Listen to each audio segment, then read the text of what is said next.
Okay, today we're going to start with our first hardware lab. So you're going to get a kit from the cart, and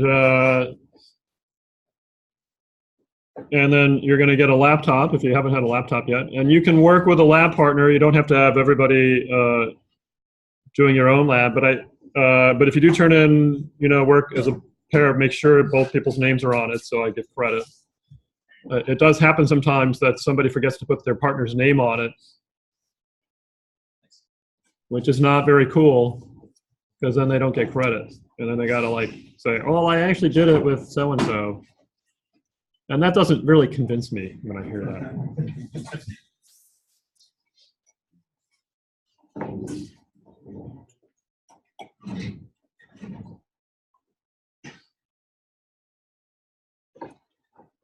So we're doing lab 2. I'm going to present an overview of the lab.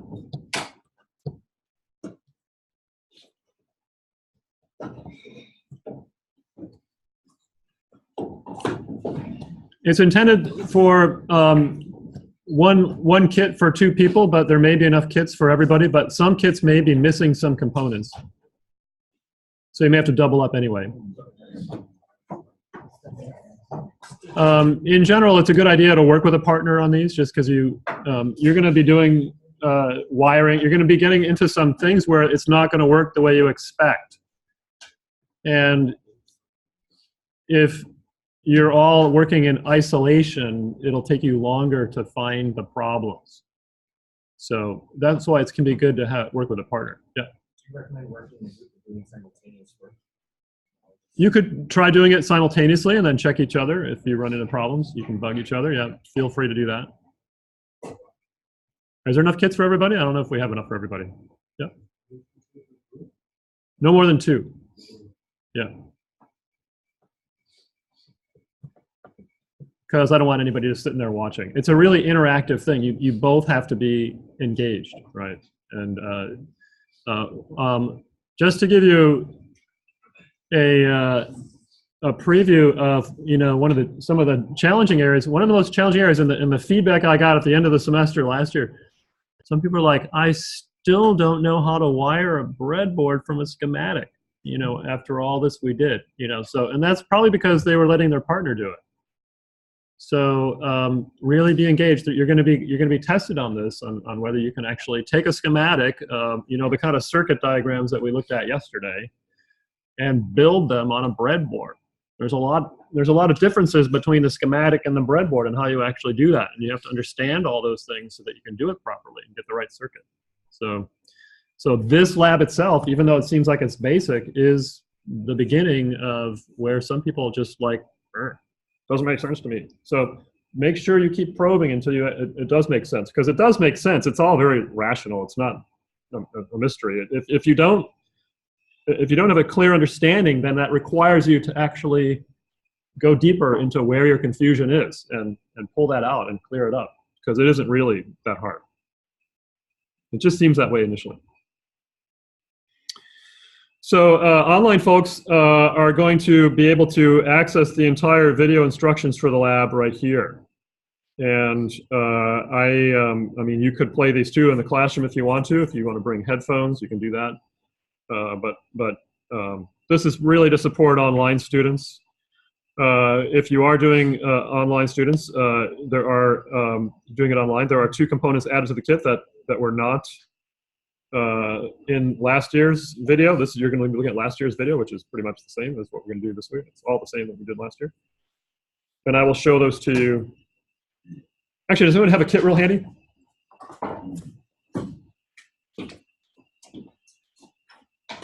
The 2 components that we added this year, see how this works out. I'm using my Surface, which has a much better rear-facing camera, which is awesome. Look at that. Isn't that beautiful?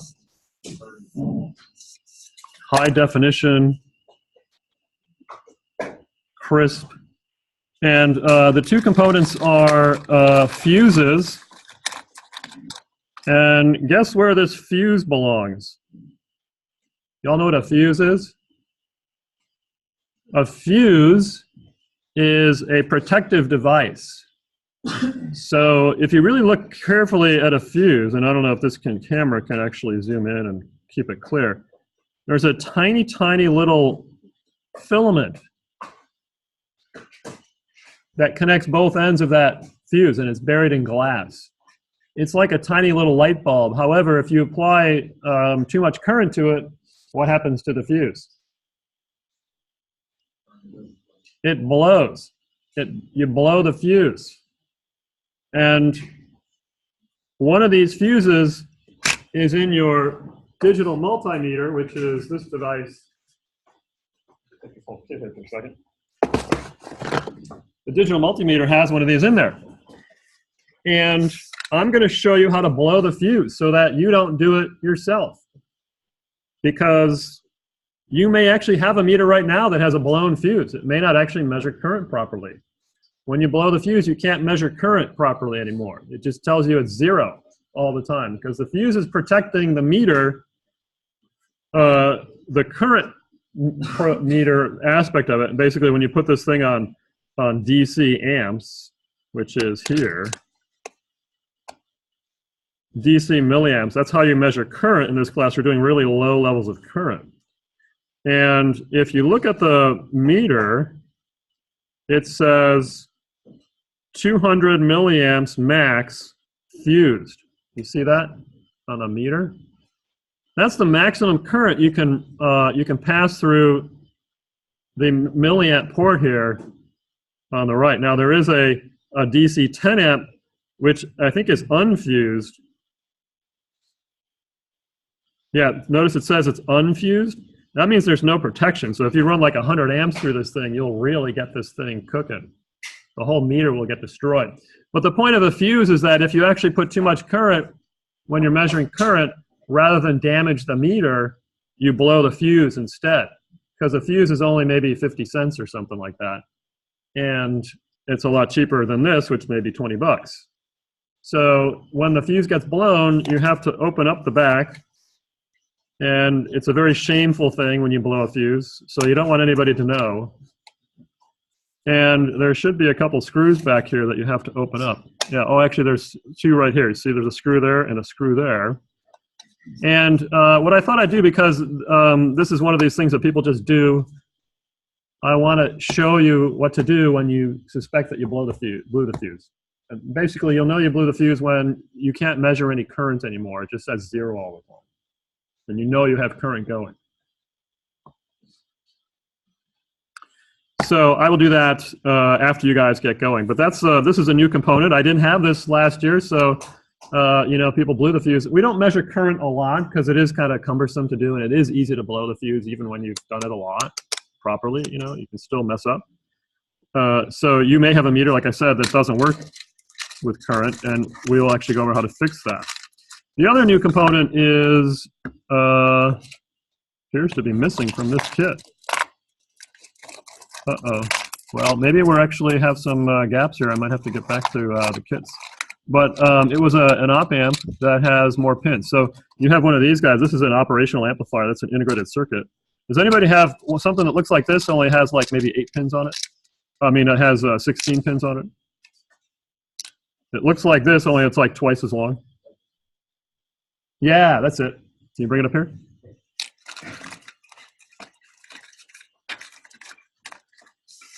So that's this one. This is an operational amplifier. So whereas this chip has one amplifier in it, which is made up of 20 transistors, it's an integrated circuit because it integrates 20 of these transistor components to make an amplifier.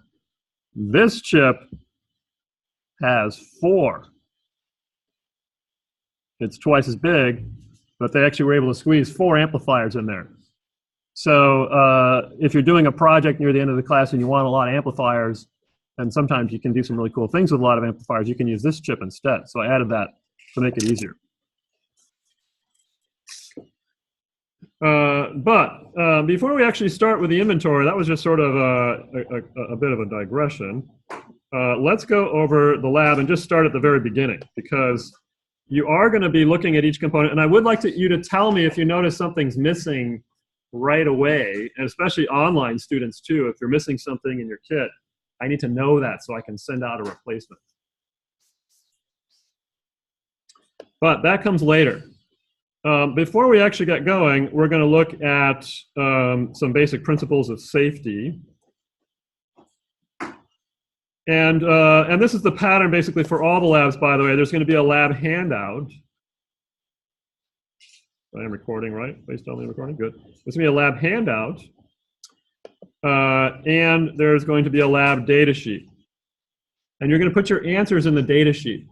Now, before you click on the datasheet link, I want you to be really careful. This is another area that people would mess up because for some reason our campus has like this awesome drive thing on it in Google Drive, which is really annoying.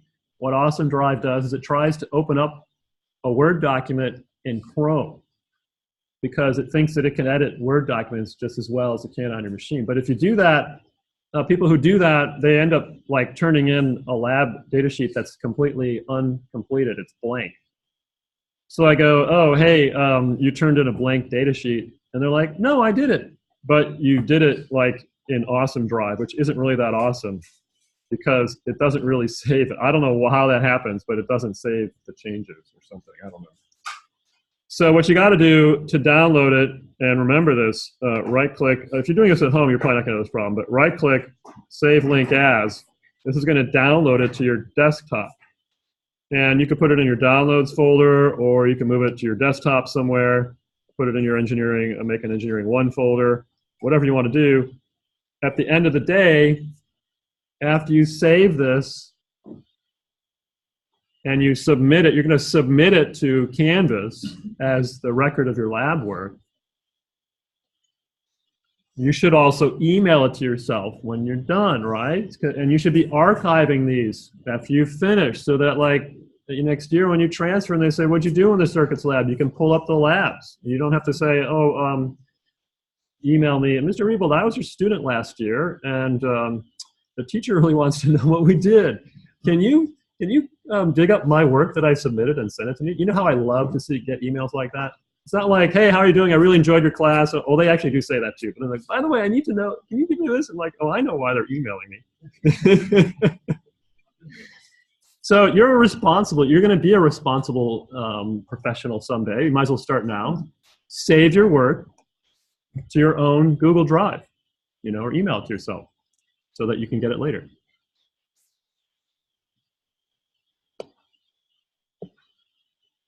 This thing I always have to keep moving around. Okay, so I'm going to save this.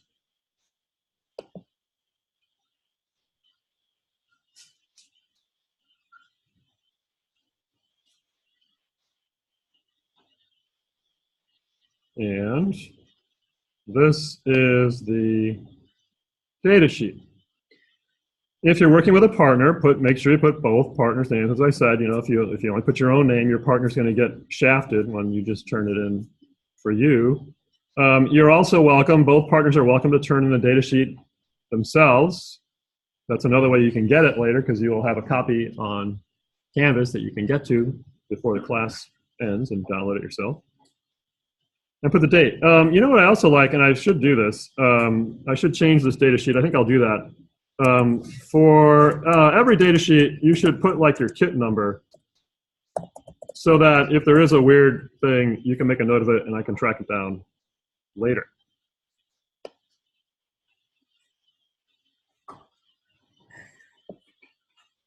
Okay, so quick rundown so that you can just start working and I'll just walk around and help people. And then I will demonstrate that fuse blowing later. The quick rundown is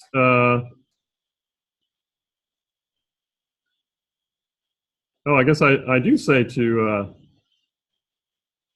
is this the kit inventory section? Before beginning of the hardware portion of the kit.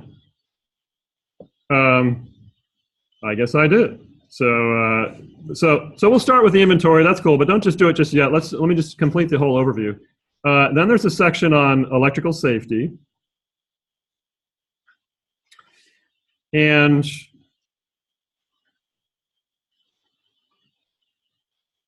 you're going to read through this electrical safety. Basically, there are various thresholds of danger or perception when current goes through your body. So you want to be aware of this whenever you're working with circuits. The kind of projects we're going to be doing you're not going to feel any current. Our resistance is so high you don't feel anything. You're actually going to have current running through your body. Is it next week? It might be next week when we do the lie detector test. You're going to use your body as a resistor. And, but actually I think the current just stays on the skin. It stays on the surface of your skin if it's a certain level. It's really weak. It just kind of flows over your skin. But that will actually detect changes in your emotional state. So if you get hot and nervous and stuff, it will you'll sweat more, and that will lower your resistance. It will increase your conductivity and provide more current. And we'll see how that actually works. It's kind of a fun lab. And you can estimate how much current went through your body in that lab just to kind of get a feel for where you are on that. But it's very weak. But if you're working in more powerful systems, like Cameron is working on a railgun at the Naval Postgraduate School, not much current in those things, right? Maybe just a milliamp or two. Yeah. How many amps did they say they have? We're not using as much as the real railgun does, about 10 kilovolts or so, but that's volts. Did they tell you how much current is involved? 120 amps. 120,000 amps. 120,000 amps. You think that would hurt? Yeah, that would be the end of anybody who got, here's 100,000 plus milliamps, cardiac arrest, severe burns, and probably. You're talking about 100,000 amps, right? Not milliamps. Yeah, that's really, really. Like 10,000 volts, and I think the Reverend's only got like 0.1 ohms. Wow. Okay. Yeah, that's definitely don't want to be touching that thing.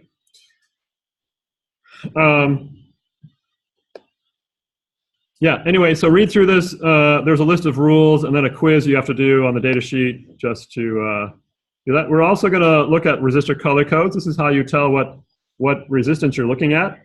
Resistors have, all of our resistors have 4 bands, but you can also find 5-band resistors if they're more tolerant or more precise. We're using 5% tolerance resistors, which have a gold band here. That's the tolerance. But the first 3 bands indicate the value of the resistance, the first color band, second, and the third color band. And the chart below kind of tells you how to do it. So this is a 4-band code. This is the gold, which indicates 5%, meaning that the resistance is only going to be within 5% of the nominal value. And the nominal value is read by looking at the color. So if you have yellow, that means 4. You're starting with black is 0, brown is 1, red is 2. And for each of these digits, it all means the same thing. So the first digit is 4. The second digit is 7 because purple is 7. The third digit is red, because which is 2. But what that means is it's a multiplier, and it's a multiplier of 10 raised to the second power. That's how these color codes can represent a huge range of resistor values, because the multiplier is really able to add, lots of zeros after that number, depending on the color. So red means 2, but that really can be translated into just 2 zeros. So it actually is a pretty easy thing to remember. Since red means 2, just put 2 zeros at the end of 47, so you have 4700. That means 4.7 kiloohms. But then that's going to be modified. It could be anywhere from plus or minus 5% of that. 5-band codes are usually for more precise resistors like 1% tolerance. And these resistors then have an extra band because they have to be more precise to specify it to 1%.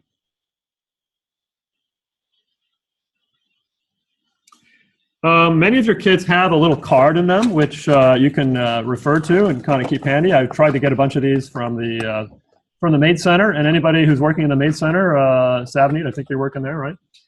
If we're short of cards, you can grab some cards. The cards look like this, and they can help you. They can help you read those. And on the back, there's some of the products that they're selling with the Made Center. These are actually underwater ROVs named after fish. They're really kind of cool. Do they need any more people still, Savneet, or are you guys fully employed? Sorry? After this semester, if you're still around, if you're going to be here another year, anyone going to be here another year? You could consider signing up to be an employee there.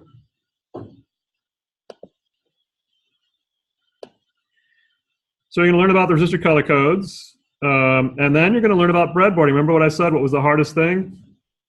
For some people, breadboarding. It turns out to be one of the most challenging parts of the class. Actually, only 1 or 2 people said this, but still, that just sort of, tells you something about the fact that this is not the most straightforward thing. Breadboards is where we build circuits, and the reason they're called breadboards is because in the early days of electrical research, the inventors who were playing around with electricity needed a platform on which to build their circuits, and guess what was cheap and easy to come by for their large circuit components? Breadboards. They actually got a piece of wood that people were using for cutting bread on, and they would pound the large transformers and all these circuit elements on there and build their circuits on a breadboard. So now that we have small components, the breadboards have shrunk. They look like this. And you'll notice most of your breadboards, now if you've got a new kit, you may not have these wires here, but there's a jumper there, and you should leave those in there for the whole semester. Question? I just wanted to warn people about these pipes. Mm-hmm. These are really fragile, and oftentimes these are really easy to break, so the connection will break off, and you won't even know it happened. So you'll think Interesting. that your circuit is all messed up. Can you bring that over here?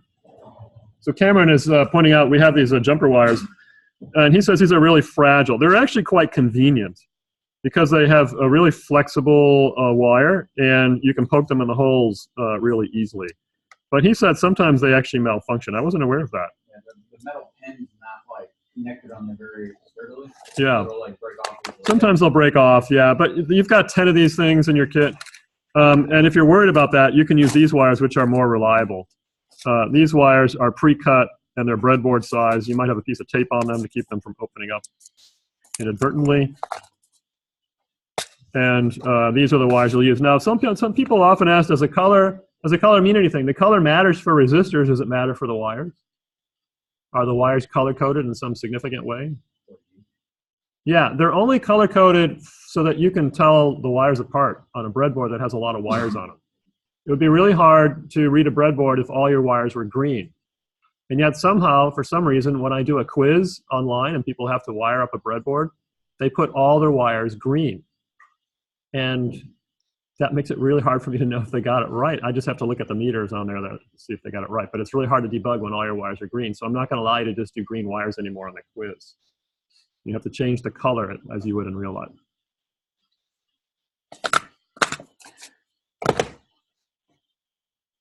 It's a really fun class to build a circuit. Building a circuit and getting it to work is one of the most satisfying things you can do. It's amazing. So this is a breadboard.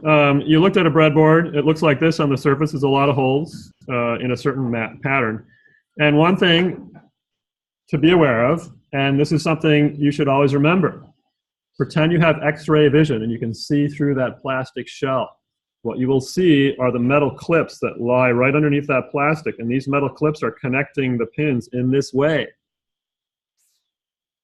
And I think for some reason the people that are confused about breadboarding may forget this, but this is the X-ray view of a breadboard. Anywhere you have lines connecting one or more pins, those pins are like electrically connected together. So if you want to connect 2 wires so that they're electrically connected and you don't want to twist them together like you might do if you didn't have a breadboard, what would you do?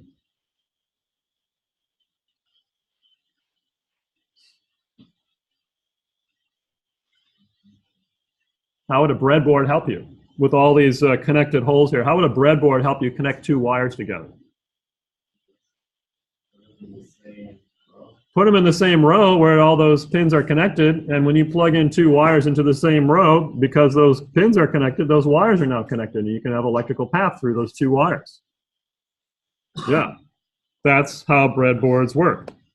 And more explicitly, if you want to connect a resistor to a wire, like this is a joint right here, right? You're connecting 2 components, a wire and a resistor.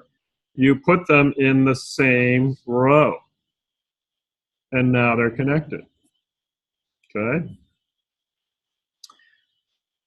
It's as simple as that. Anywhere you see two things coming together on your breadboard, you've got to find a place where you can put them in the same row. If you have 3 things coming together, you have room for that. If you have 4 things coming together, you can do that too. If you have 5 wires coming together, 5 components, you can put them in one row of the breadboard. What if you have 6 components coming together? What are you going to do? You're going to have to use one wire to jump to another row, and then you'll have 2 rows that are connected, and you'll now have 8 more pins available for wires. Right? You have to be clever like that. It's not going to tell you in the schematic to wire it up that way. But if a circuit has that, you're going to have to kind of be creative about that and figure out how to lay out your circuit so that it actually works. That's actually not a it's not a plug and chug thing. You sometimes have to sort of think about it. Now you'll notice these wires, these holes, pins are connected, and also these guys. Now these are, in this view, they're vertical, but often we lay them horizontally. But these long lines here are called power strips, and notice one of them is labeled red and one of them is labeled green. And even more, they often have like a plus and a minus sign on them too. And that's just a reference. It's a suggestion. You could easily flip the polarity of those if you wanted to. But it's a suggestion to make the red wire the positive voltage, the red line pins, and the blue line pins be the negative, or the return, or the ground. And the fact that you have 2 sets of these means you could have different power coming through the different rows. So when we do our op amp, that's this guy right here, the operational amplifier, like week 5 or 6 or something like that. This thing runs on plus or minus 12 volts. So you got to have like 12 volts going through the top one and minus 12 volts going to the minus one.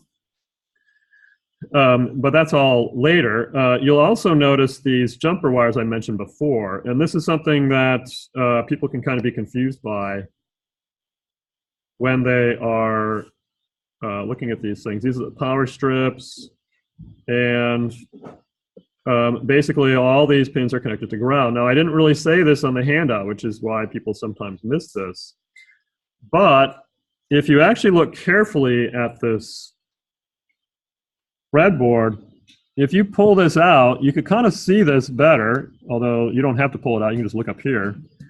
You see that red line there doesn't actually continue on past the middle of the breadboard. There's a break in it. Okay, and that's because for some purposes, if you're doing digital circuits and analog, you might need 3 voltages on the breadboard.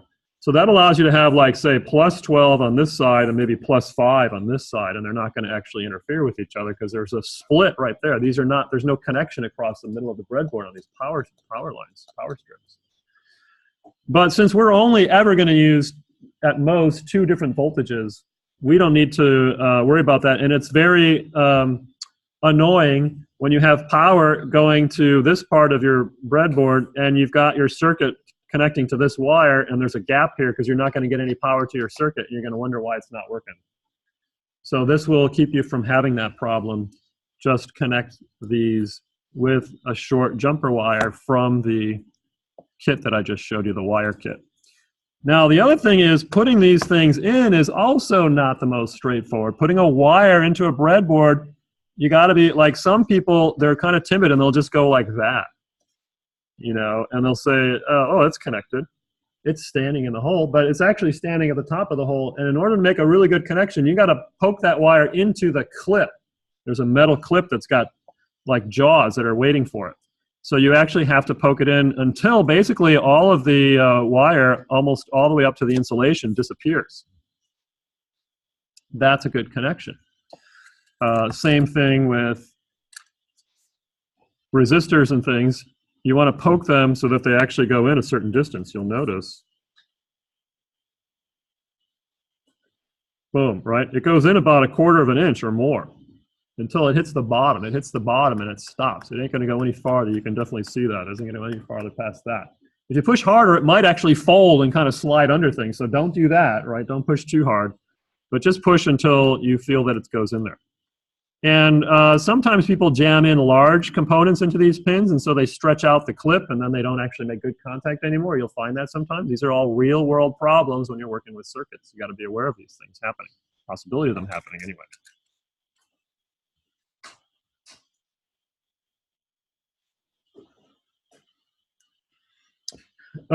Anyway, there's a lot to say, and I shouldn't talk too much. It's better for you to learn these things, but a lot of these things are hard to pull out of the handout. In the middle, there's this DIP mounting channel. A DIP is a dual inline package, which is another name for the kind of packaging that the operational amplifier is. Again, we're not going to use these for a long time, but when we do, by the way, it's easy to stab yourself with these things. You can actually, people have impaled themselves on a chip before if you're not careful. So be careful when you work with these things. They're really sharp. These things can go into your skin really easily. But when you're working with these things, you're not gonna plug these in today, but when you do, they're gonna go here in the middle. And the point of these things is that there's a separation across the middle so that the 4 pins on one side are electrically isolated from the 4 pins on the other side.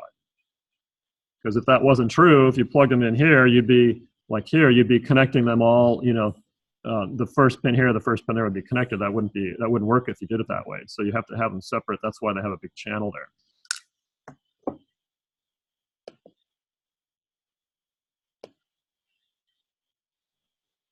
So it looks something like that. So there's a little quiz here. You can consult with your partners about it and see. Basically, here's a schematic, and one of the breadboards is only one is correct. You have to figure out which is the correct one and put the answer in your data sheet. And then here's where one of these, only one of these is wrong. 2 of these are correct, but one of these is wrong. There's a lot of different ways of doing a breadboard. You can study this to kind of figure out which one is actually wired incorrectly. You're going to learn about the voltmeter, and you're going to learn how to connect the voltmeter to a circuit, how to measure resistance. By the way, you have alligator clips in your cable bag. You have alligator wires in your bag here. This is the cable bag.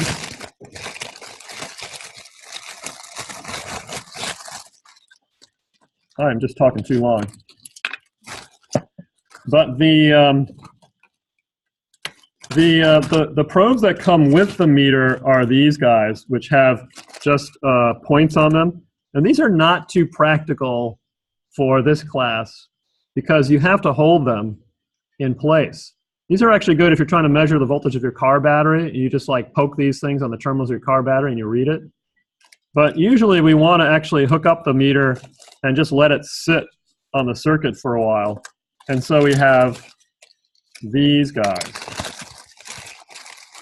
And each of your kit should have 2 of these wires, which have banana jack on one side. These are banana jacks. And alligator clips on the other. And some of you might have red and yellow. Some of you might have yellow and black or red and black. The color doesn't matter. But choose like the hotter one, which to me red seems hotter. And that's going to be going into your, oops, that's the wrong one. That's going to be going into what? Wait a second. Oh my, this actually has a mistake. Look at that. That's the wrong end there. This is a bad wire. And this guy has another one, but I got 2 yellow ones. If you have 2 of the same color in your kit, that's a mistake. So the problem is I had students putting these kits together, and I didn't verify that they did it correctly. I should have probably looked at them a little more closely. So if you end up having like 2 of the same color, let me know, or switch with a partner so that you have different colors. So does anyone have like a red and a black?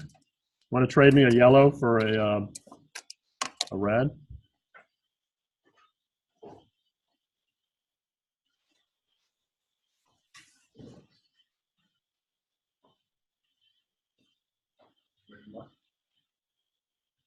Good. I'll change you a yellow for a black, or a red, whatever. I'll change you a yellow for a red. So your yellow will be a hot.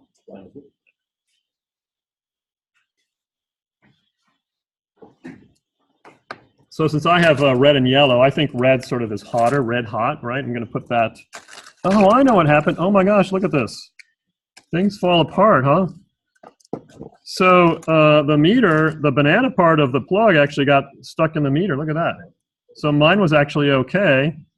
And this allows me to introduce some of the tools in the kit, which can help you when these weird things happen. You should have a pair of long-nose pliers.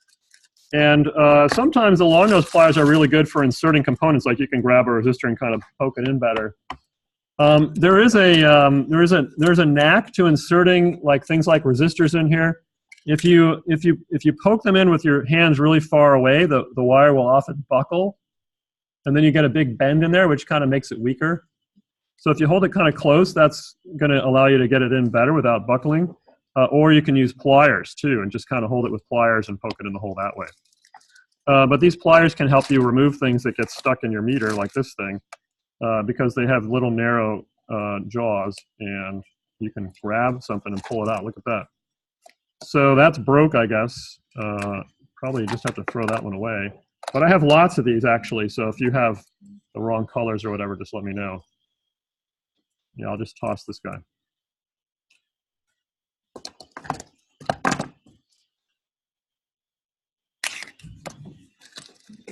So you'll put one in the common and one in the red there, and you'll do your measurements, right? And you can use your alligator clips to hold on to things. They're really good. In fact, when you're wiring the circuit, when you're just measuring the resistance of a resistor, you just put the alligator clips on and then don't touch any of the wires. You do something like that and let it go. You don't want to be touching the wires when you're doing the resistance measurement, because your body will affect the resistance of the measurement. And then also, like when you're building a circuit, you can attach wires to different parts of the circuit like that, and you'll just leave it there, and it'll be measuring a voltage or something at that point.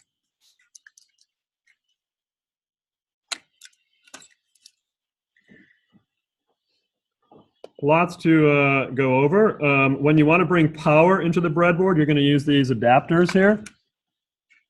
These little guys are in bin number 7. And you've got to screw in little wires into them if they're not there already. Some of the kits already have wires in them, and that brings up the point that you also have a screwdriver. The screwdriver might be in a plastic bag. Just throw out the bag. The screwdriver has both a Phillips head, which is the cross one, and a flathead. You can take it apart and you can get the flathead. And you can sometimes use the flathead to pry up those op amps when you want to take them out. You can slide them underneath and lift them up a little bit. There's all these little tricks you learn with working with these tools. And these guys are screw terminals, which you're going to use to connect wires to. And you can unscrew them a little bit and poke some wires in there. Again, use the wires from that little wire kit, which is this guy. I kind of like using the white ones and the gray ones because they're opposite colors and they're not too long. So they're kind of conveniently sized. And they're fairly similar in length too, so they're not too differently. So you pull out a white one and a gray one, and you plug them in.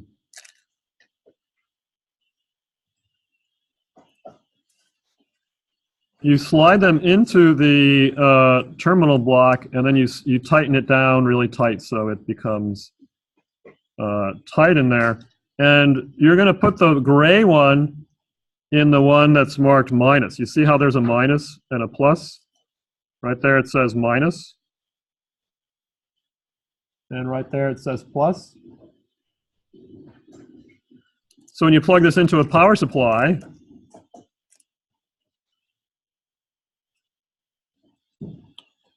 you're going to get, and this is the power supply, by the way. This is a 12-volt power supply.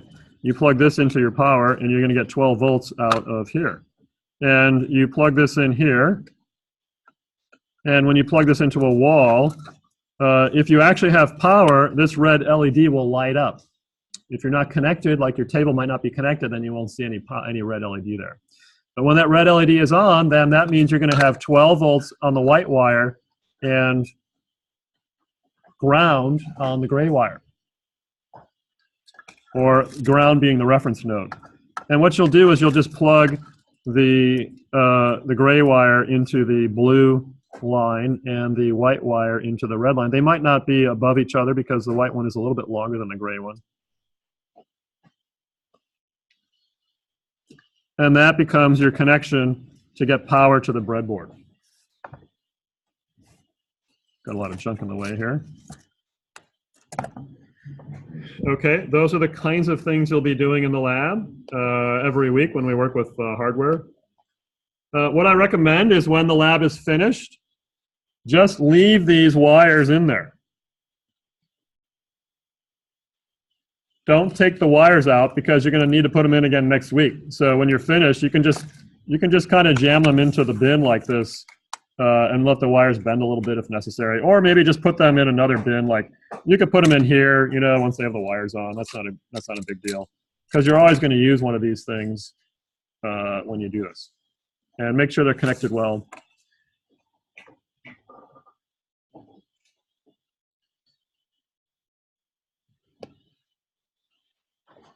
So it looks like that. Then you can use a multimeter to measure voltage. There are some diagrams here that show you how to connect it.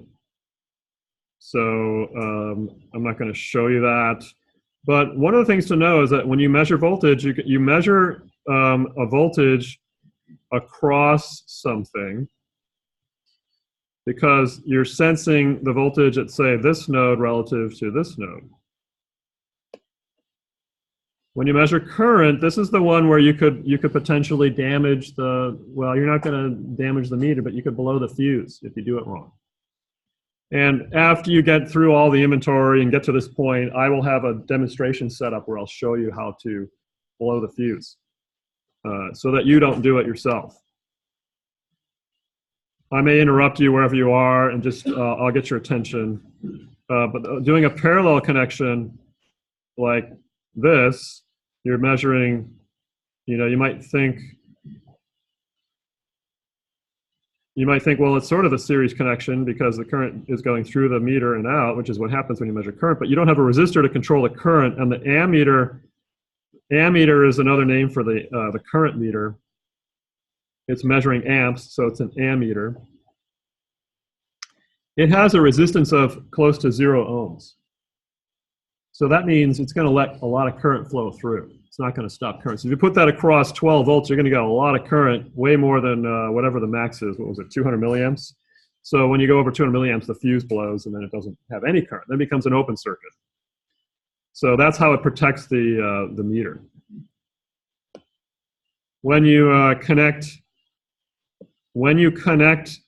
your ammeter to the circuit, what you have to do is break the connection that you've already established at one point in the circuit, and you want to feed all the current into the red wire, into the VO milliamp port, and take the return current and feed it on its way. This is called a series connection because all the current going through R1 here has to go through the meter. A parallel connection would be putting this wire connected here and putting the red on this side and the black on this side. And you now have a parallel path for the current to go that bypasses that resistor, which could potentially blow the meter, blow the fuse. And I will demonstrate this more. I know a lot of people are worried about this. But like this connection right here presents an alternative pathway for current to go. Now, when you're measuring volts, when the meter is in voltmeter mode, it's like a really big resistance. It's like an open circuit when you're measuring volts. So it's going to take a tiny amount of current. It's not going to damage the fuse because it's so little current that goes into the meter when you're measuring volts. So having a parallel path is okay when you're measuring volts. But when you're measuring current, it has to be a series connection. If you measure it like this, if you hook it up like this and you switch your meter into DC amps, this is a parallel path which could blow the fuse. because it's now low resistance. You're going to get a lot of current flowing into the meter this way.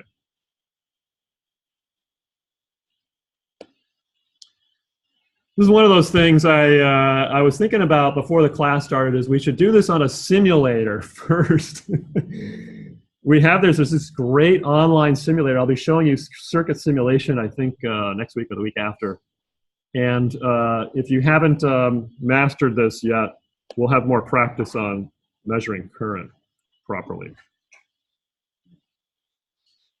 This makes it a little bit, the stakes are higher when you're working with real hardware. So, you're going to measure some currents in this circuit, and you're going to verify Kirchhoff's current law, and you're going to measure some voltages and verify Kirchhoff's voltage law. That's the end result of this lab. I've been talking a long time, so you only have 2 hours to do it. But that's all I'm going to say for now. So unless there's any questions, what you should start off with is the kit inventory. And you can pull up the, gosh, I should have a video inventory. Let me, I might need to add a link here to the Canvas. Let me see. Tom Rebold.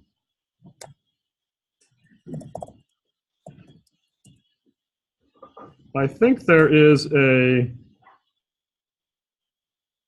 visual inventory link. Yeah, this link right here. I'll post this on the page here because this actually shows you the entire kit laid out on the table, except for those two components. And then there's a zoom in of different parts of the kit. And then there's even closer detail on the kit. So if you just want to do a quick inventory, you should look at this link here. And let me just, why is that?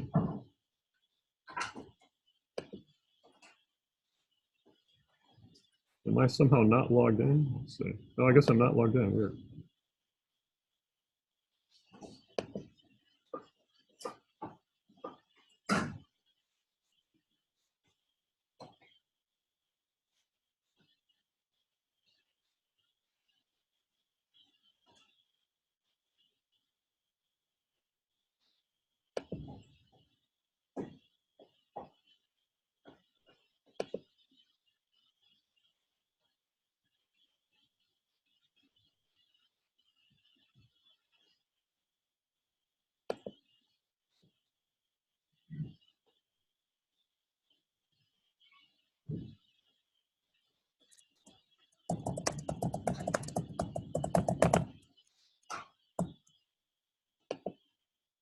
There is also a video inventory where we look at all these components for online students on video. So since that may be more convenient for online students, if you just click on the playlist, classroom students can pull that up too if they want.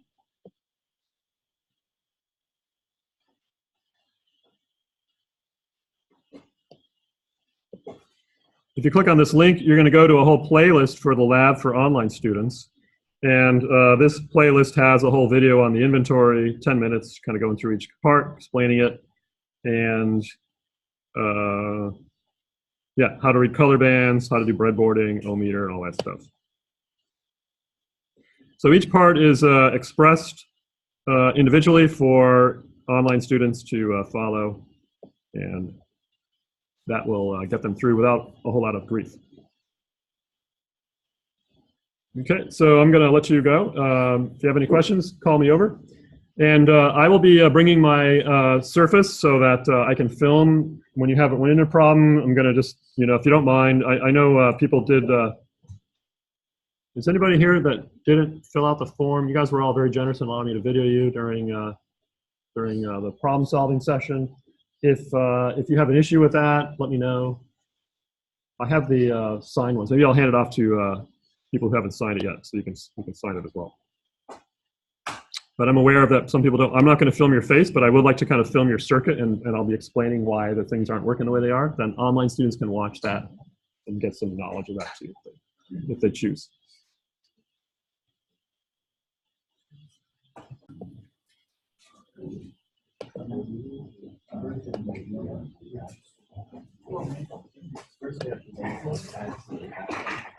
Yeah, so start with the visual inventory and let me know if you see anything that's missing. And by the way, the visual inventory is also supposed to be done with the, darn it, let's see the, I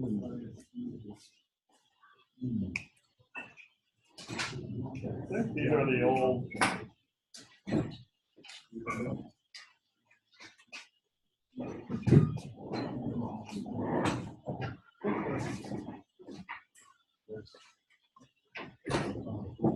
does somebody have a whole bunch of these papers in their kit?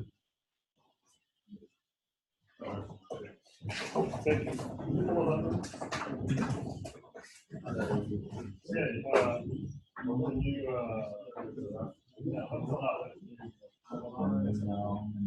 You have the old one of these?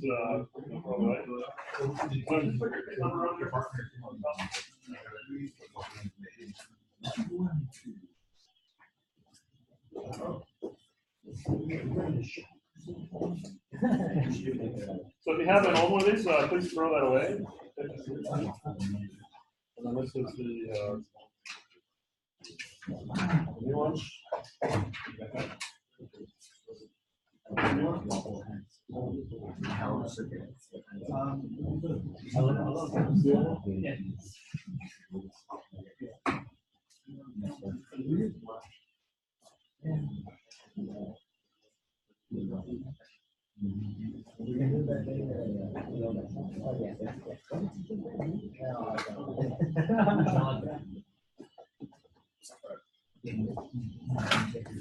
If there's anything you can't identify, let me know.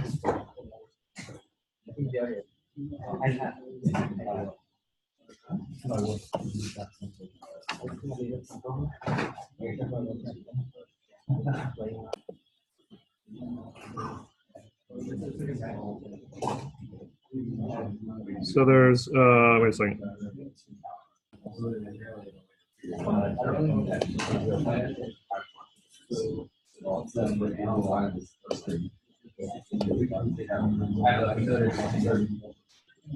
So online folks, I've added a link here. There's the kit packing list, which you'll be using for your inventory, and it tells you the bin number.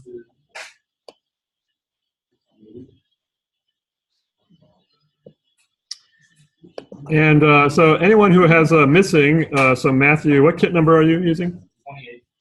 28, you said you're missing the analog discovery. I think Sabine might have noted that already. Let me scroll down here. Yeah, so 28 and 27 are missing the analog discovery. Has anyone else found any more missing parts? Did you guys find some back there?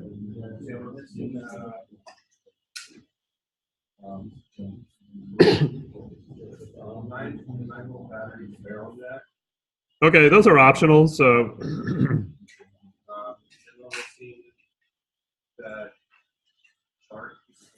What kit number are you, by the way?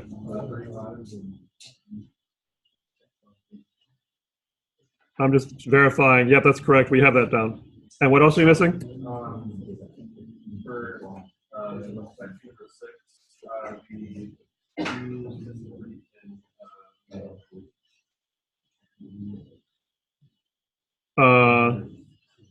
On the inventory, it's bin number what?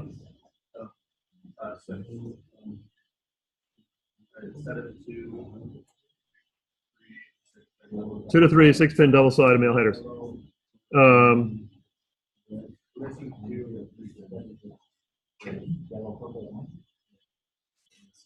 Actually, you should have 6 pins. They should be 6 pins. You need 2 or 3 of those 6 pins. You got 6 pins? Yeah. Yeah, that one's just a little confusing the way it's worded.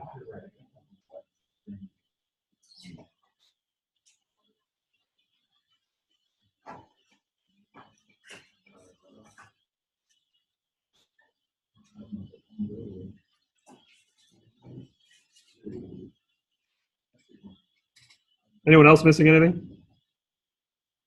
He's missing the LM324. Which kit? 30, yeah.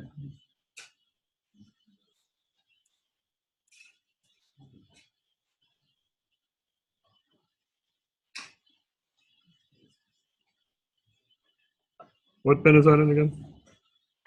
Oh, there it is.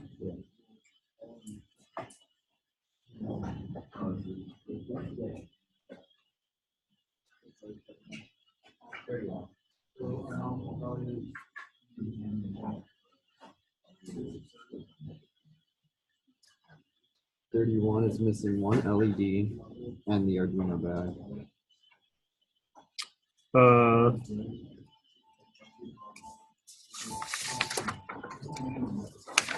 31. You're missing one LED. That's not too huge. I know this person.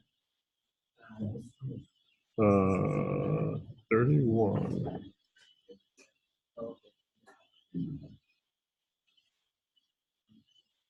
It said you only have 0 LEDs. You got 5 though, right? You got 4? Yeah. And what else are you missing? And the Arduino bag. Arduino or Analog Discovery? No, we have the analog discovery. Okay. I can get you one of those.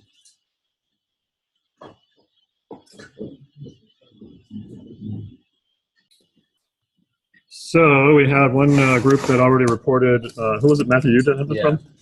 Matthew reported that his fuse was blown, so he, from the get-go, so he was able to measure voltage okay. The fuse doesn't impact voltage, it only impacts current. Okay. Which is protecting the current part of the circuit. So this is the fuse when you open and unscrew the thing, and then you can pop it out with a screwdriver. Sometimes they make these fuse pullers, which are like big tweezers, but if you're careful, you don't want to break the glass. So what you can do is, you know, making sure the power's off.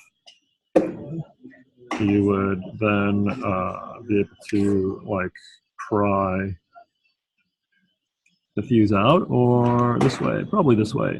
Yeah, just gently wedge under there near the ends, not in the middle. It'd probably be less likely to break the glass. Pop it out, and if you look really close, yeah, you can see it is actually, the filament is actually broken. You probably can't see it on this view, but there's a little, you can see there's a little blob on the filament right there, which I think is where it blew. Okay. So you take the new one. That's from my kit, by the way. So. The fuse? Yes. Good. That's the one that was in there, ready for this. Yeah, that's why they're there. We should have plenty of fuses to go around because not everyone's going to blow their fuse. Okay. And yeah, now it's in. Doesn't matter which way you put it. It's good to go. Good to go. Just screw it back together. Okay. Thank you. Cool. Thanks, Tom. Okay, I've got a setup here where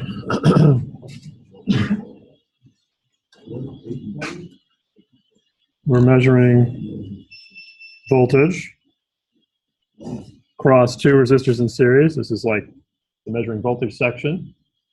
And we got the 12 volts plugged in, and we got this all there. Now the question is, how do you measure current? So you can see I'm measuring voltage in parallel in a sense because I'm measuring it between these 2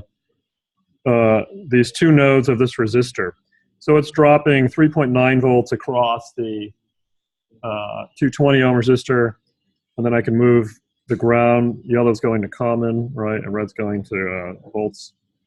And I can go from here to here, and it's dropping 8.37 across this second resistor, right? And if you add those together, 3.2 and 8.7, you should get 12.28.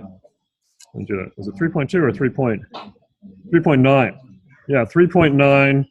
This is basically KVL, right? If you can see, this is 12.28. This is the voltage drop across these 2 resistors in series. And I'm doing this circuit right here, right? If I measure the voltage from here to here, that's the same as the voltage across V1 or R1 and R2 together. 12.28 volts.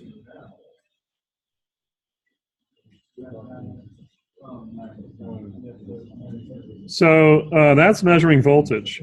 And in both cases, we're putting the meter pathway in parallel to the resistors. Again, you can kind of see that. I think I'd show you here.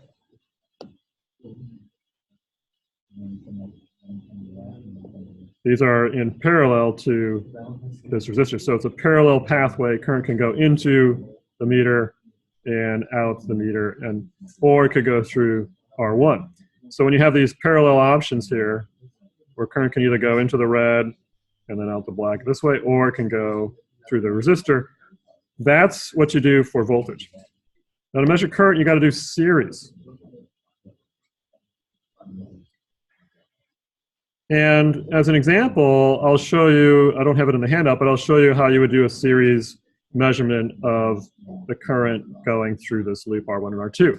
And so to do that, you would actually disconnect the meter for a second.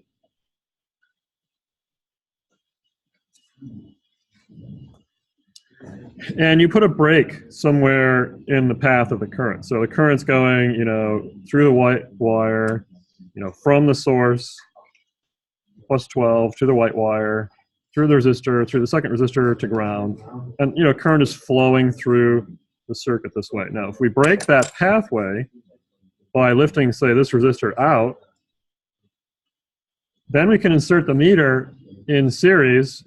So the meter itself can jump from here to there, from the end of this resistor to the other input of this resistor. So that way it's a series pathway. That means all the current going through this resistor is going to go through the meter and then come back and go back into the resistor, right? So we put this on DC milliamps. And you first, by the way, you first got to disconnect the meter before you do that, right? Because if you have it connected in voltmeter mode, you're going to fry it right there. The meter's disconnected, and we've got it in milliamp mode. It's probably a good idea to disconnect the power. I always say this, but I don't always do it. And you disconnect the power so that when you do hook it up, you're not going to accidentally fry something. So we want the current coming from the high potential side to go into the red port, this common port of the meter, which is the VO milliamp port. And then we want the outflow from the meter to go now into the R2 resistor. So when you hook it up this way, you're not in parallel because the current is going to all go through the meter. And we're ready now to connect power and see if we can actually see anything, or if this meter has been blown. Well, now it says we have 18 milliamps. So that's a good sign. 18 milliamps means we're getting current flow through there, and we got 12 volts over, you can sort of just do a quick verification, 12 volts over 220 plus 470 is 690. So 12 over 17. 12 over 700 should be about 18. Let's try that real fast.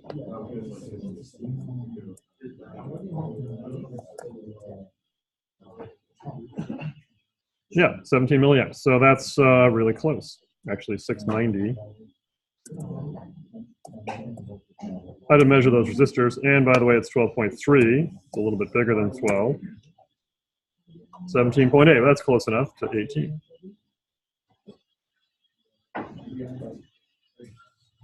So I don't know if you all want to watch. I'm about to blow the fuse on the meter. And you can see right now the meter is connected in series. So I'm doing this part of the lab, except I've, when we measure voltage, you put the voltmeter in parallel, but when you put it in, do amps or current, you've got to break the circuit. So I've disconnected R1 from R2, and then I've fed, you can kind of see it, I'm feeding the current from R1 is going into the meter, and then coming out of the meter, and then going into R2. So that's a series connection. That's how you measure current. That's why it's showing 18 milliamps. The incorrect way, and I will disconnect the ammeter, is when you decide that you want to hook up the ammeter in parallel, right? So to purposely blow the meter, I'm going to do it on camera. I would just connect it like this. But if I connect it like this, can you all see this? You guys who are looking? I can tilt the board a little bit. if I connect it like this from there to there, I have a parallel pathway where the current doesn't have to go through the 470 ohm resistor. The current could go through the meter instead. And current always likes to go through the path of least resistance. And since the meter in ammeter mode has a resistance of like 0 ohms, which way is the current going to go? Through the meter. It'd rather go through a 0 ohm meter than through a 470 ohm resistor. You're going to learn more about that next week, or maybe even this week, like tomorrow. So all I got to do is connect it. So I'm going to connect the ground to here. Now wait, what was the right way to do it? Remember, the right way was to disconnect the path. So you actually purposely break the circuit path so that current can't go from R1 to R2 unless it goes through the meter. When you hook it up this way, you're not going to mess up the meter because the resistors are controlling the flow of the current. They're still in the circuit. So they're still slowing the current down, and you get 18 milliamps there, see? Yep.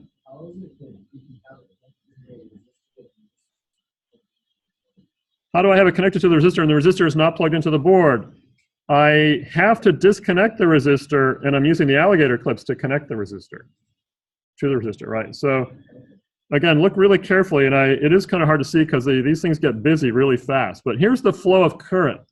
Current comes out of the, our imaginary positive charges come out of the plus side into the red line. They come down this white wire, and they flow into the 220 ohm resistor. And then it's a dead end. The only way the current can continue is if it goes into the alligator clip and goes into the meter. So the current is flowing into the meter. It's flowing, here I am going right in here. Then it goes into the ammeter measurement circuit where it's measuring the current, and then it comes out the other end, and it goes now into R2. Okay, that's the series connection, because you have to break the circuit to measure current. You always have to break the circuit to measure current. If you're not disconnecting something to measure current, you're not doing it right. You actually have to physically disconnect. You got to remove one of the resistors from the circuit, so that the only way it can get current is if it goes through the meter. Yes, Isaac. Yeah, it won't mess it up. Now, the difficulty is when people think, they kind of get mixed up between measuring volts and current, and they go, oh, I want to measure the current going through R2, so I'm going to hook up the red wire on this side, and I'm going to hook up the yellow wire on this side, and that's going to measure the current through R2, right? Doesn't that make sense? Kind of makes sense, but it's not correct, because you're measuring you're going to now have a diversionary path. Here we go. It's going to blow right now, but you aren't going to see anything. Oops. Well, wait a second. Maybe not. Oh, we're saved. Why are we saved? What is the reading here, though? Tilt it so you can see it. 57 milliamps. What does that mean? It means we're still under 200 milliamps. We got saved. Because why? There's still another resistor in the circuit. Even though we're bypassing R2, there's still what? R1. Now, if you use Ohm's law, R1 is 220 ohms. The voltage is 12.3 volts. What's 12.3 divided by 220? Anybody really fast? 12.3 divided by 220.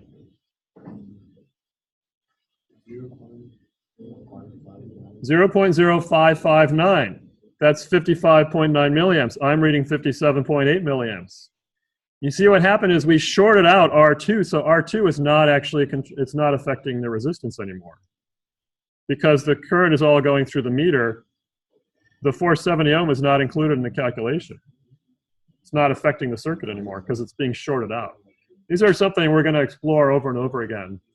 So I didn't actually blow the meter yet. The way I'm going to blow the meter, though, is if I decide that I want to measure the current through both R1 and R2, and I decide to hook it up over here, right? Because what happens when I hook it up over here? I didn't do it yet. Fuse is still good. If I hook it up over here, I'm shorting out both R1 and R2. So now the current doesn't have to go through any of those resistors. It's just going to go through the meter. And now you have 12.3 volts over like 0 ohms, which gives you a really infinite amount of current. So here we go. I'm going to hook it up. And notice nothing really happens. Oh, actually, it says DC auto milliamps 0.01.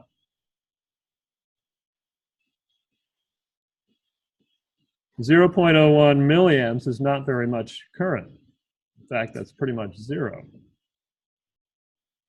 Now I go back and say, oh, I made a mistake. Let me go back to this other where it was measuring 55.9 milliamps. And look, it's saying 0. It's not measuring current anymore.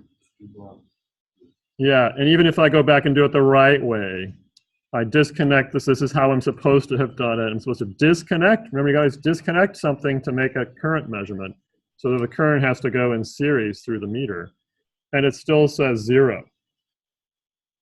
So if you're in a situation where you know you have volts across the components, like if I switch this now back into, if I put the circuit back up, I know I've got volts. So if I put this back in volts here, and I can see that I've got 12.28 volts across this circuit, but I can't measure current, that's a good indication that the fuse is blown on your meter.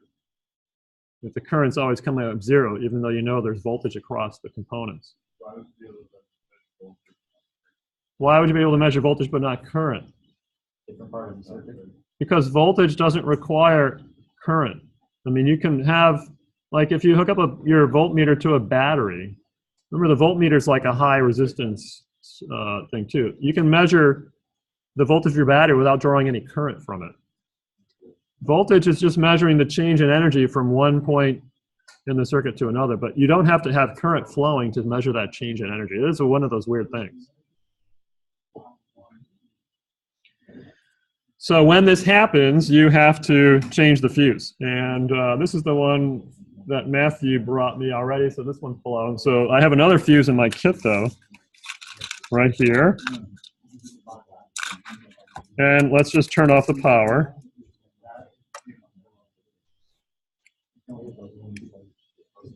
And all I do is I disconnect the meter. Might as well pull out these jumper cables, turn off the power, and then you unscrew the back.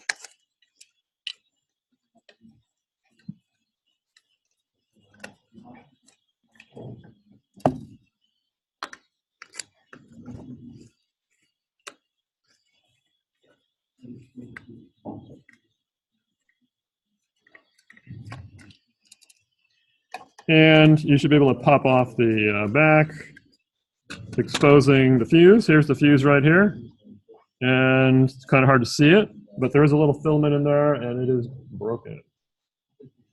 So I changed the screwdriver so that it's flat side, not Phillips. Put the Phillips side in the handle. And then you can just put the screwdriver under the fuse, kind of towards one of the ends, and rotate it, popping out the fuse. And taking the new fuse, verifying that it's intact.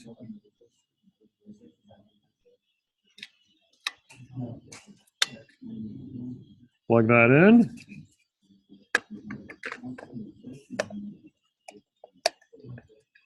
Connect everything back together. Add the screws.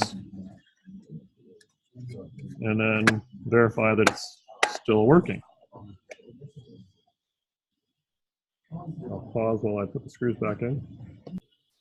Okay, so everything's put back together again. I'm hooking it up back in the series configuration. I've got it now on DC milliamps. And I'm just going to verify that the new fuse is working okay. I connect it, and voila, I'm measuring 18 milliamps again. That is the correct current when you have it properly configured for the 2 resistor case.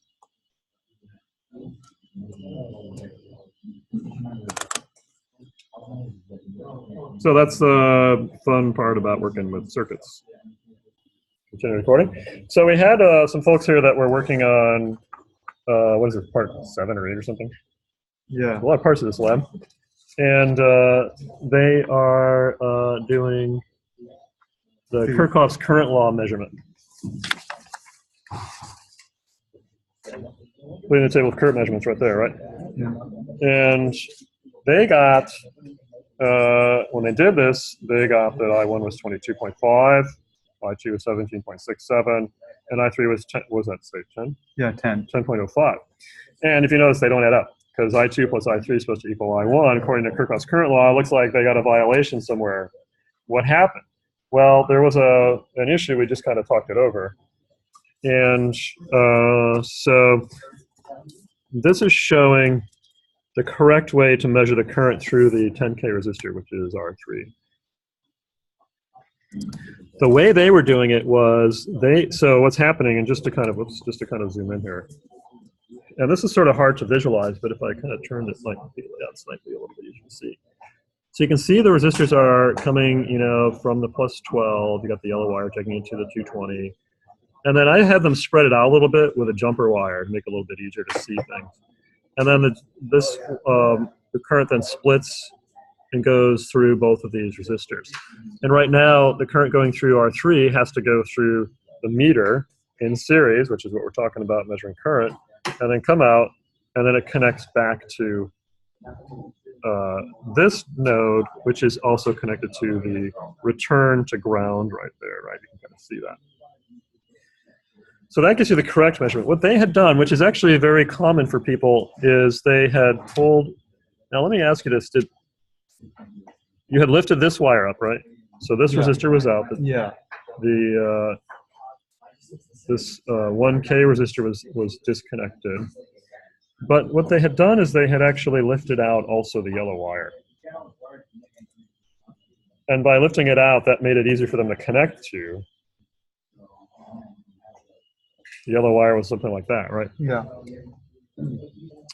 And then they connected the other end to there. Now that didn't blow the meter or anything, but what it did is gave them an erroneous result, because what happens when you do that is the current is going to go through the R1 resistor, and then it sort of splits and goes through the 1K, and that goes through the meter, and then back to yellow. But notice they've completely bypassed now this R2 resistor, and it may not be so obvious, but maybe let me see this pointer. But see, there's sort of a dead path here. There is no way current can go through R2 anymore, because there's nothing connected to the other end of that resistor. You can see it's the only wire now in that row of 5 pins. There's nothing to take the current out. So this is actually what's called a dangling resistor. We're going to see that a lot when we do analysis. And no current flows through a dangling resistor. So they measured a current that was artificially high. And when we hook up the power,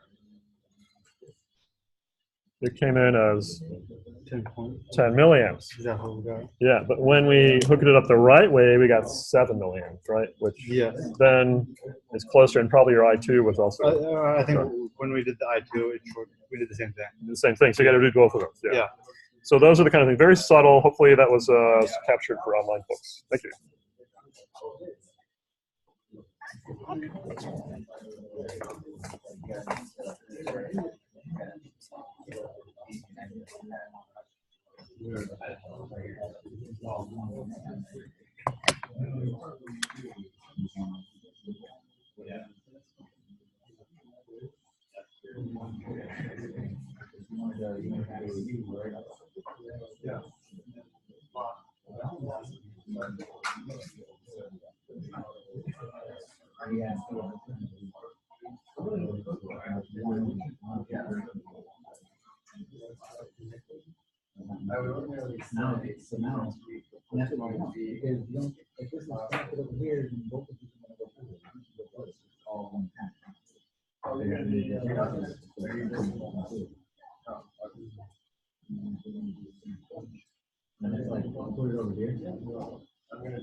It worked pretty well last week.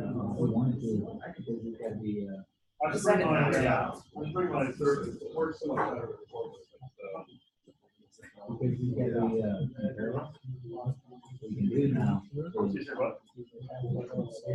Yeah, well, the surface on a rear face. Yeah. Get it from the front.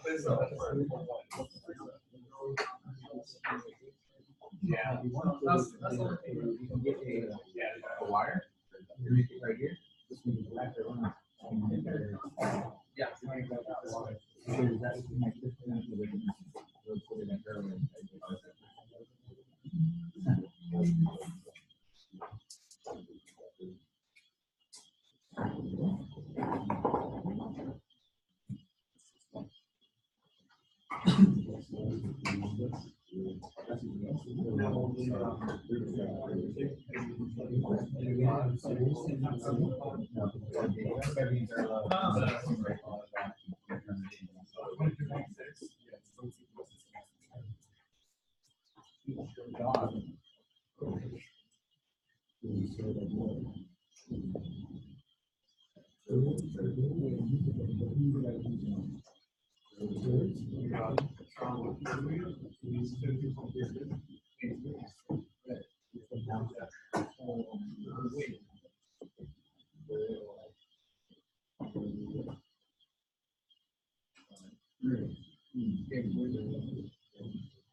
Oh my God.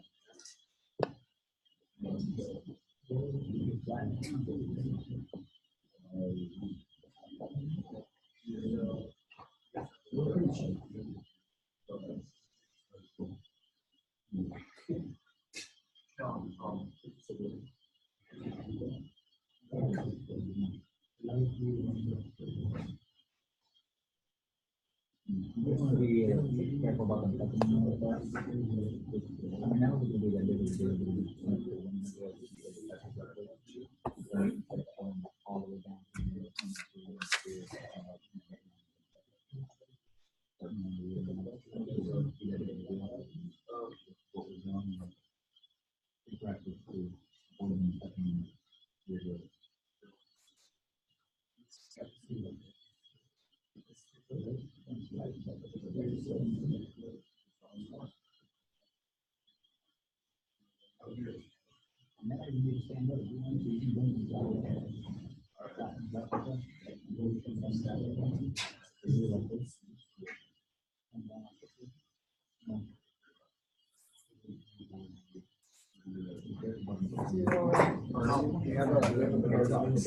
A paradox? Yes.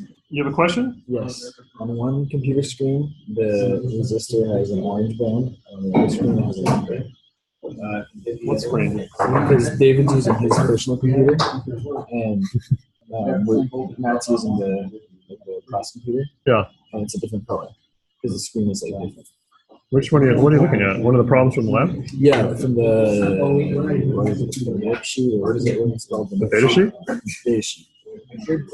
It's the second or third one, whichever one has an orange or red on it, because it does change the answer. Doesn't it tell you No, the color? so right here, so that orange or red.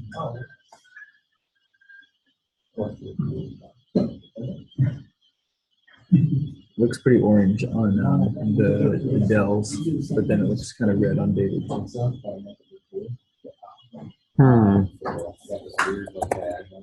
And we have a broken fuse, so where should we put it? In the trash? Yeah, just toss it out. Well, you yeah, but that's it. Utilizing the jump.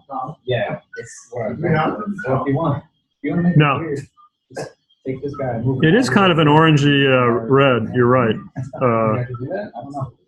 Weird. It shows that you understand how it works. I'm gonna check it with you though. And you want to get it wrong. Full one can blow up. We have another issue. Unrelated. I can't even tell. I think it's. I think it's red. And Which computer is right? That's orange to me on your computer. But it probably looks more orange because the contrast with the purple. that could be. Yeah, there are these weird effects. Full color there. That's supposed to be the correct color. So it's orange. Does that look red to you? Yeah, I think it's supposed to be red, Okay. but I don't know. So we won't get deducted points then? No, you probably won't. Okay. Just you. Just me. We had another issue, it looks like, with that. Gosh, I can't tell. We were getting a 0 reading for the Wait, let me look up the 10K here. Having this right here, so we both take on this end. See, that's orange. So that puts it in parallel. Let's see. Orange. But this. It's kind of blurry. orange. But we were Nothing rhymes with orange. Orange. Scoring. That's pretty obnoxious. Oh, look at See what that. Eminem has to say about It how looks really complicated. people say there's anything wrong. There's like Oh, pronunciations, yeah, like on some like 60 Minutes. that's really cool. Yeah. Dude, Eminem's my favorite. Bye. Wait, what do you? I haven't hooked up power yet. But I think it's orange. I Okay. don't know. What do you think? We think it's No, orange. yeah, when Matt brought his computer over, it definitely looks orange. Yeah. And we have since changed our answers. Okay. We just thought you would like the interesting conundrum of computer screen color reproduction. He has his color all the way. I got Supposed flex. to be I got two flex, colors. so that would be effective. Now that looks a little more red there, but Yeah. the projector is not. And I got flux on my left touch. Yeah, I do too. But it's off. So. All right, can we have a circuit in the Can I video?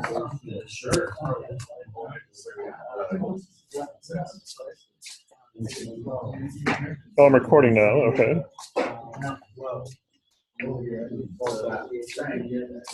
Question? Yeah, so what happened was we did this whole setup already, Yeah. and we're trying to measure the current. Yeah. And we got 0 for the first time. We checked the fuse. The fuse was done. It was broken. And so we replaced the fuse. And it's Yeah. still giving us 0. Well, maybe you're not hooked up right. Okay. Well, that would be the first. I mean, what you have here is you've got an alligator clip connected to. What's the potential there? What's the voltage? What do you think the voltage is there? Plus. Well, yeah, you've got a plus there because the plus, Right. and that's actually, I mean, I guess you can do it that way, but yeah. So if you flip the board the other way, the blue line will be on top and it'll match the color in Flip the. what the other one? If you flip the board the other way, the blue line will be on top and it'll match the color of the example. So like, you can be aware of that next time. It's okay to hook the brown to the red thing, but it's a little confusing. I haven't even thought about that. I wasn't really looking at the color. This, yeah, because it actually just shows you the first part of it, where you've got those right. See how the blue's on top Oh, right. and the red. You've got it the other way, but you've got the wires the same, so it's sort of topologically correct, even though the colors are different. So you got plus 12 going into the blue line, right? And it comes here, right? That's plus 12, all right? Now, what's the potential of the black alligator clip? Minus 12? Why? How would it get to minus 12? Oh, yeah. You have a wire connecting from here to here. So anywhere you have wire connecting, it keeps the same potential. That's So one it's big 12. node. So it's 12. So you're going from 12 volts to 12 volts. You have no drop. No changing. And you have a circuit that is basically, you're shorting, but you already have a short there, so you're not actually measuring any current. But that's how. And you don't have any current flowing either because the rest of your circuit is not actually connected to anything here, because this row only has one wire going to it, right? There's only a goes out of, there's no goes into. But that's how it's set up on the But that's how it's set up on there, he correct says. way to measure current. Okay, but let's look at this a little more closely, and I have it here too. Let's look at this a little more closely. The way it says it is here is that you have the red lead connected to the plus 12, which you do, going into the meter, right? That part is correct. But now the black lead is supposed to be attached to the 220 ohm resistor. Is that true on your circuit? Is that black lead attached to the 220 ohm resistor? I think so not. It's attached to the resistor. I thought it was before the resistor. It does. No, it's a path. What do you mean before? Well, there's a wire coming out of the resistor, right? It has to be. It has to be on a path that goes through the resistor, right? Yeah. These are the subtle things you got to pick up when you're doing circuits. Yeah. So People make all kinds of weird Did assumptions. we break the fuse again? I don't think so, because and maybe it was never broke to begin with. No, but it this is was. the way you had it measured You could before. see it. Oh, it was? Okay. So power's on. So let's turn. I recommend taking power off when you do this, just because you're beginners. If you're me, you can do it when it's on. Just don't do what I do. Do what I say. And you connect it there. Then this needs to. You don't, Oh, you don't open need that You anyway. leave that open. You can just take it out if you want. Oh. And now just to kind of verify your whole circuit path, right? So you've got But how is the it? current's going to come through the 12 volts. It's going to go into the meter. Okay. The only way, see, because there's no path without going to the meter to get from 12 volts to that R2. The circuit. You're using the meter to complete the circuit. Oh, perfect. Thank you. I don't think I want hot chocolate flavor though. Yeah, I had a feeling. I'm more oatmeal or whatever. This is just the one we have on hand. This is the cheap one at REI. 93 cents. Ooh, I'm trying to get rid of them because they're out of date now. Okay, so you completed the circuit with the ammeter. That's all you got to do. You complete the circuit with the ammeter, and then you don't ever blow it. Okay, makes sense. Now it has to go from there to there, and there to there. Could you connect it with that blue wire, like the other side, like it was? Yeah, if you did have the blue wire in there, Or like connected. you could connect the yellow to the purple, like that. But Tom, the circuit's on. No, I meant like. It's not. Oh, it's not. Okay. I meant like. Could you do this? Yeah, you could do that too.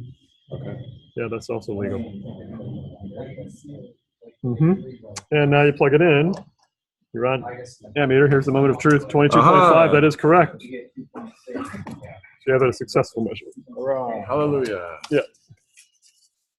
I think it's time to split a hot chocolate in I don't want acceleration. it. You want it? Yeah.